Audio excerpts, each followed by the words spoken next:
عمران بھائی نے 1 گھنٹے کے جو دلائل دی اس کے اوپر کوئی جواب نہیں تھا. عمران بھائی نے بتایا کہ جس جھیل کے ٹھیکے کا بتایا جا رہا ہے کہ ہم نے سستا لیا ہے اس سے پہلے ٹھیکہ 1,10,00,000 میں ہوا تھا. ہم نے یہ ٹھیکہ 4 کروڑ سے زائد کا لیا. اینٹی کرپشن حکام میرے ایک سوال کا جواب نہیں دے سکتے. بہت انہوں نے دلائل دیے. عمران بھائی نے خود کوئی جواب اینٹی کرپشن کے پاس نہیں تھا.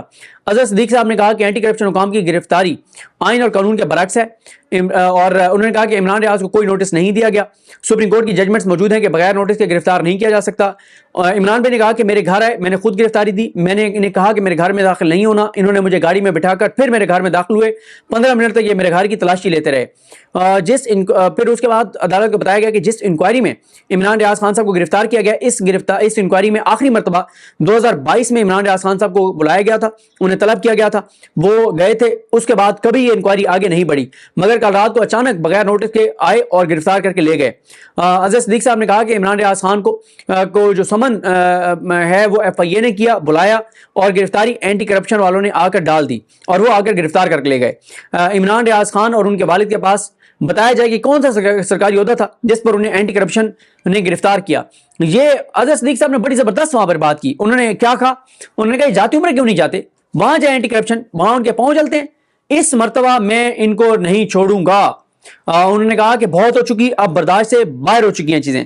رانا معروف صاحب نے کہا, رانا معروف صاحب جو میاں علی اشفاق صاحب کے ٹیم کے ہیں, اور میاں علی اشفاق صاحب خود کیونکہ پاکستان سے باہر ہیں, تو رانا معروف صاحب پیش ہوئے. انہوں نے کہا کہ اینٹی کرپشن حکام نے اختیارات سے تجاوز کرتے ہوئے عمران ریاض خان کو گرفتار کیا. اظہر صدیق صاحب نے کہا کہ عدالت کے روبرو تمام دستاویزات دکھانے کے لیے تیار ہیں, انکم ٹیکس سمیت تمام دستاویزات دینے کے لیے تیار ہیں. 7 سال سے چکوال کا ٹھیکہ لیا ہوا ہے, کوئی بے ضابطگی نہیں تھی, اچانک جاتی عمرہ سے یہ بے ضابطگی نکال لائے ہیں. عمران ریاض خان کے والد ریاض صاحب نے بہت محنت سے یہ مقام حاصل کیا ہے. عمران ریاض کسی سیاستدان کے قدموں میں بیٹھ کر اس مقام تک نہیں پہنچا. اس کے بعد انہوں نے کہا کہ اگر کوئی یہ سمجھتا ہے کہ عمران ریاض خاموش ہو جائے گا تو یہ نہیں ہوگا, اب بہت ہو چکا.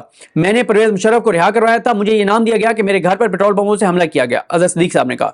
انہوں نے کہا کہ چیف جسٹس قاضی فائز کی ججمنٹ موجود ہے کہ کسی کو نوٹس کے بغیر گرفتار نہیں کیا جا سکتا. اس کے بعد انہوں نے کہا کہ اینٹی کرپشن کا مقدمہ ہی بوگس ہے, مقدمے میں 109 کا اندراج ہی نہیں, تو کیسے عمران ریاض خان کو گرفتار کر لیا گیا ہے. اس کے بعد انہوں نے کہا کہ عمران ریاض خان صاحب کے جو وکیل ہیں عرفان ملک, انہوں نے کہا کہ ریاض خان نے عمران ریاض اور عثمان ریاض کے ساتھ انہوں نے کہا کہ مل کر مبینہ جو ہے وہ ٹھیکہ لیا, یہ دکھائیں کہ کہاں معاملت کی دفعات لگی ہوئی ہیں. انہوں نے غیر قانونی طور پر جو ہے وہ گرفتار کیا, عدالت مقدمے سے ڈسچارجگی کا حکم جاری کرے. معروف صاحب نے کہا کہ 2021 میں مقدمہ درج ہوا, یہ صرف یہ بتا دیں کہ اب تک انہوں نے تحقیقات کیا کی ہیں. یہ کہتے ہیں کہ عثمان طیب کے ساتھ ملی بھگت سے عمران ریاض نے ٹھیکہ لیا, ریاض خان نے ٹھیکہ لیا. کیا اسی سے تحقیقات ہوئی, کیا اسے گرفتار کیا گیا, کیا اس سے تحقیقات ہوئی؟ انہوں نے اس کو تو گرفتار نہیں کیا. اس لیے یہ کیس ہی نہیں بنتا. جس کے ساتھ الزام لگ رہا ہے کہ عمران بھائی نے اور ان کے والد نے ملی بھگت کی ہے, اس کو گرفتار ہی نہیں کیا جس سے ملی بھگت کی ہے. جو ٹھیکہ یعنی دینے والا ہے ایک طرح سے, اس کو گرفتار نہیں کیا, جو لینے والے ہیں ان کو گرفتار کر لیا. اس کے بعد انہوں نے کہا کہ رانا معروف صاحب نے کہ ان کی خاموشی بتاتی ہے کہ انہوں نے کسی کی اماں پر, کسی کی خواہش پر عمران ریاض کو گرفتار کیا. اس کے بعد انہوں نے اظہر صدیق ایڈوکیٹ صاحب نے جو پروسیکیوٹر ہے اس کا اینٹی کرپشن کا, اس پر اعتراضات اٹھائے کہ یہ دکھائیں کہ یہ اس عدالت کے پروسیکیوٹر ہیں, یہ تو وکیل بھی نہیں ہے کیونکہ یہ یوفا میں نہیں ہے, ان کو عدالت سے باہر بھیجا جائے. اس کے بعد رانا معروف صاحب نے کہا کہ ان کا بغض واضح ہے, ان کے الزامات مضحکہ خیز ہیں, ان کی انفارمیشن انتہائی ناقص ہے. یہ کہتے ہیں کہ اپنا اثر و رسوخ استعمال کیا, ایک ثبوت دکھا دیں, ایک کاغذ دکھا دیں, کوئی ایک چیز دکھا دیں جس سے یہ ثابت ہو کہ عمران ریاض خان جو ہے وہ اس سارے عمل میں اثر انداز ہوئے. یہ صرف اتنا بتا دیں کہ ان کے پاس کوئی ایک ایسا ثبوت ہے کہ جس میں کوئی بھی بدنیتی کی ہو. ان کے پاس کچھ نہیں ہے, یہ خاموش ہیں, ان کے کاغذات خاموش ہیں. اس کے بعد انہوں نے کہا کہ عمران بھائی نے خود کہا, پھر انہوں نے کہا کہ میں نے کچھ عرصہ پہلے ایک زمین خریدی, مجھے پراپرٹی ڈیلر نے بتایا کہ 13 کنال زمین اضافی آ گئی ہے. ڈیلر نے بتایا کہ چالاکی سے ہم نے آپ کے نام کروا دیا ہے. میں نے کہا کہ میں 13 کنال کے لیے اپنی 2 گز زمین خراب نہیں کر سکتا. میں جیسے ہی واپس آیا میں نے کہا کہ 13 کنال اراضی جس کی ہے اسے ڈھونڈو. پتہ چلا کہ وہ شخص فوت ہو گیا ہے. میں نے اس کے بیٹے سے رابطہ کیا, میں نے کہا کہ آپ کو ایک ایک پائی ملے گی. مجھ پہ جو الزام لگایا گیا اس کا 10% بھی نہیں بنتا. میں نے چینل سے جو کمایا اس پر 20 لاکھ تک انکم ٹیکس دیا. اس کے بعد انہوں نے کہا کہ میں نے ہمیشہ کہا ہے کہ میں نے پورا ٹیکس دیا ہے. جب بھی کوئی زمین خریدی پٹواری کو کہا کہ پوری قیمت لگاؤ. جائے صاحب مجھے ان کے ساتھ بھیجنا ہے تو بھیج دیں, میرے باپ کو اس میں سے نکال دیں, میں یہ دکھ برداشت نہیں کر پاؤں گا, میں مر جاؤں گا, میرے ساتھ جو کرنے کر لیں, میرا باپ بہت ایماندار ہے. ہم نے جب ٹھیکہ لیا تو اس کی بولی 1 کروڑ 10 لاکھ تھی, 4 کروڑ 40 لاکھ کا ٹھیکہ لیا, اس پر 10% ٹیکس بھی دیا. اس کے بعد عمران بھائی نے کہا کہ میں نے وہاں پر جنگل لگایا ہے, 10,000 درخت لگائے ہیں, میں وہاں گاؤں کے لوگوں کو درخت تحفے میں دیے ہیں, یہ مجھے ایک دیوار بتا دیں جو خلاف قانون بنائی ہو تو خود ہتھوڑے سے جا کر گراؤں گا. اس کے بعد انہوں نے کہا کہ میں نے 2 سال میں 25 مقدمات لڑے لیکن میری آنکھوں میں نمی نہیں آئی, میں صرف اللہ اور اس کی میں صرف اللہ تعالیٰ کو مانتا ہوں اور مجھ پر جو مقدمات بنائے گئے ہیں ان پر سزائے موت ہوتی ہے. میرے خلاف تو عثمان بزدار اور یہ پہلے تو مطلب اس وقت جو دور تھا کہ اس وقت کہتے ہیں کہ میں نے فیورلی, میں تو عثمان بزدار کے خلاف تھا, میں تو اس پہ تنقید کرتا تھا.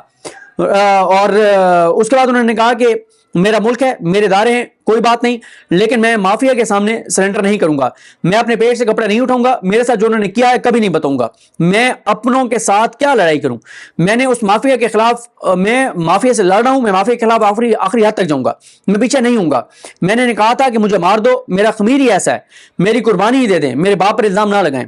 سر آپ اونچی جگہ بیٹھے ہیں, سب دیکھ رہے ہیں, آپ کو نظر آ رہا ہے, یہ سرکاری اہلکار بھی خاموش ہیں, جانتے ہیں یہ سرکاری اہلکار کی سچائی کیا ہے, یہ مجبور ہیں, میں جانتا ہوں, یہ بھی جانتے ہیں سچ کیا ہے. اس کے بعد انہوں نے کہا کہ مجھے پکڑ کر لے گئے, ساری رات اس سے متعلق مجھ سے کچھ بھی نہیں پوچھا, وہی مطالبہ تھا خاموش ہو جاؤ. میں خاموش نہیں ہوں گا جائے صاحب, جو میں پاکستان کے لیے ٹھیک سمجھتا ہوں میں کہوں گا, میرا صرف کنسرن پاکستان کے ساتھ ہے, اور جو پاکستان کے لیے ٹھیک ہوگا وہ کہوں گا, جو پاکستان کے لیے غلط ہے وہ کہوں گا, میں کسی صورت خاموش نہیں ہوں گا. میں آج کچھ ڈاؤن دکھائی دے رہا ہوں اور اس کی وجہ یہ ہے کہ انہوں نے میرے باپ پر الزام لگائے جن کی گواہی پورا شہر دیتا ہے. اور انہوں نے کہا آپ دیکھیں کیا ہو رہا ہے, انہوں نے کہا جو ہے میں نے انہیں کہا تھا کہ مجھے مارنا ہے تو مار دو, میں باہر جا کر پھر بولوں گا, اور مجھے کئی صحافیوں نے کہا کہ تمہاری انکم ہم سے زیادہ ہے, پراپرٹی بناؤ, ویلیو بنے گی. میرا قصور یہی ہے کہ میں یہی کماتا ہوں, یہی لگاتا ہوں, مجھے یقین ہے کہ یہ ملک ایسا نہیں رہے گا, یہاں سب ٹھیک ہوگا. تو یہ ساری جو ہے وہ معاملہ ہے. اور انہوں نے جھوٹ بولا کہ ان کو گھر سے گرفتار نہیں کیا گیا, وہ تو پھر فوٹیج پیش کر دی گئی, اور پھر انہوں نے کہا نہیں فوٹیج آپ پیش نہیں کر سکتے. تو یہ سارا معاملہ, عمران بھائی نے کہا کہ جناب یہ مجھے بلائیں, جب مجھے بلائیں گے میں جاؤں گا, فیس کروں گا, جواب دوں گا. انہوں نے کہا لائیو پروسیڈنگ دکھائیں, پوری قوم کو دکھائیں, یہ بھی اپنا مقدمہ رکھیں, میں بھی رکھتا ہوں, پوری قوم فیصلہ کرے کہ کون جھوٹ بول رہا ہے کون سچ بول رہا ہے. اور عمران بھائی نے بڑا واضح کیا ہے, انہوں نے کہا ہے کہ یہ جس مقصد کے لیے ایک لاڈلی جس کے پاس عوام کا مینڈیٹ نہیں ہے, اس کو وزیر اعلیٰ بنانے کے لیے, اس کو سلامی دینے کے لیے مجھے ہتھکڑیاں لگائی گئی ہیں, اسے خوش کرنے کے لیے, لیکن میں مافیاز کے سامنے سرنڈر نہیں کروں گا. اور وہ جو لاڈلی ہے اس لاڈلی کے خاندان کی کرپشن کے اوپر چپ نہیں کروں گا. یہ عمران ریاض خان صاحب کی گفتگو تھی. یہ سارے اصل محرکات وہی ہیں کہ مریم نواز صاحبہ جو ہیں ان کو آج خوش کرنا تھا, اور ان کو لگتا تھا کہ عمران ریاض خان صاحب باہر ہوں گے, ویلاگس کریں گے, بتائیں گے کہ اپنے نشست ایم پی کی ہاری ہوئی خاتون جو ہے اس کو پنجاب کے 13 کروڑ لوگوں پر مسلط کر دیا گیا. یہ بات پورا پاکستان جانتا ہے, یہ کوئی ایسی چیز نہیں ہے جو ڈھکی چھپی ہو. مجھے اپنی دعا میں یاد رکھیں. ہم سب کامل ناصر, اللہ حافظ. خاموش ہیں, جانتے ہیں یہ سرکاری اہلکار کی سچائی کیا ہے, یہ مجبور ہیں, میں جانتا ہوں, یہ بھی جانتے ہیں سچ کیا ہے. اس کے بعد انہوں نے کہا کہ مجھے پکڑ کر لے گئے, ساری رات اس سے متعلق مجھ سے کچھ بھی نہیں پوچھا, وہی مطالبہ تھا خاموش ہو جاؤ. میں خاموش نہیں ہوں گا جائے صاحب, جو میں پاکستان کے لیے ٹھیک سمجھتا ہوں میں کہوں گا, میرا صرف کنسرن پاکستان کے ساتھ ہے, اور جو پاکستان کے لیے ٹھیک ہوگا وہ کہوں گا, جو پاکستان کے لیے غلط ہے وہ کہوں گا, میں کسی صورت خاموش نہیں ہوں گا. میں آج کچھ ڈاؤن دکھائی دے رہا ہوں اور اس کی وجہ یہ ہے کہ انہوں نے میرے باپ پر الزام لگائے جن کی گواہی پورا شہر دیتا ہے. اور انہوں نے کہا آپ دیکھیں کیا ہو رہا ہے, انہوں نے کہا جو ہے میں نے انہیں کہا تھا کہ مجھے مارنا ہے تو مار دو, میں باہر جا کر پھر بولوں گا. اور مجھے کئی صحافیوں نے کہا کہ تمہاری انکم ہم سے زیادہ ہے, پراپرٹی بناؤ, ویلیو بنے گی. میرا قصور یہی ہے کہ میں یہی کماتا ہوں, یہی لگاتا ہوں, مجھے یقین ہے کہ یہ ملک ایسا نہیں رہے گا, یہاں سب ٹھیک ہوگا. تو یہ ساری جو ہے وہ معاملہ ہے. اور انہوں نے جھوٹ بولا کہ ان کو گھر سے گرفتار نہیں کیا گیا, وہ تو پھر فوٹیج پیش کر دی گئی, اور پھر انہوں نے کہا نہیں فوٹیج آپ پیش نہیں کر سکتے. تو یہ سارا معاملہ, عمران بھائی نے کہا کہ جناب یہ مجھے بلائیں, جب مجھے بلائیں گے میں جاؤں گا, فیس کروں گا, جواب دوں گا. انہوں نے کہا لائیو پروسیڈنگ دکھائیں, پوری قوم کو دکھائیں, یہ بھی اپنا مقدمہ رکھیں, میں بھی رکھتا ہوں, پوری قوم فیصلہ کرے کہ کون جھوٹ بول رہا ہے کون سچ بول رہا ہے. اور عمران بھائی نے بڑا واضح کیا ہے, انہوں نے کہا ہے کہ یہ جس مقصد کے لیے ایک لاڈلی جس کے پاس عوام کا مینڈیٹ نہیں ہے, اس کو وزیر اعلیٰ بنانے کے لیے, اس کو سلامی دینے کے لیے مجھے ہتھکڑیاں لگائی گئی ہیں اسے خوش کرنے کے لیے، لیکن میں مافیاز کے سامنے سرنڈر نہیں کروں گا، اور وہ جو لاڈلی ہے اس لاڈلی کے خاندان کی کرپشن کے اوپر چپ نہیں کروں گا۔ یہ عمران ریاض خان صاحب کی گفتگو تھی۔ یہ سارے اصل محرکات وہی ہیں کہ مریم نواز صاحبہ جو ہیں ان کو آج خوش کرنا تھا، اور ان کو لگتا تھا کہ عمران ریاض خان صاحب باہر ہوں گے، ویلاگس کریں گے، بتائیں گے کہ اپنے نشست ایم پی کی ہاری ہوئی خاتون جو ہے اس کو پنجاب کے 13 کروڑ لوگوں پر مسلط کر دیا گیا۔ یہ بات پورا پاکستان جانتا ہے، یہ کوئی ایسی چیز نہیں ہے جو ڈھکی چھپی ہو۔ مجھے اپنی دعا میں یاد رکھیں۔ اللہ کریم ہم سب کا حامی ناصر ہو۔ اللہ حافظ۔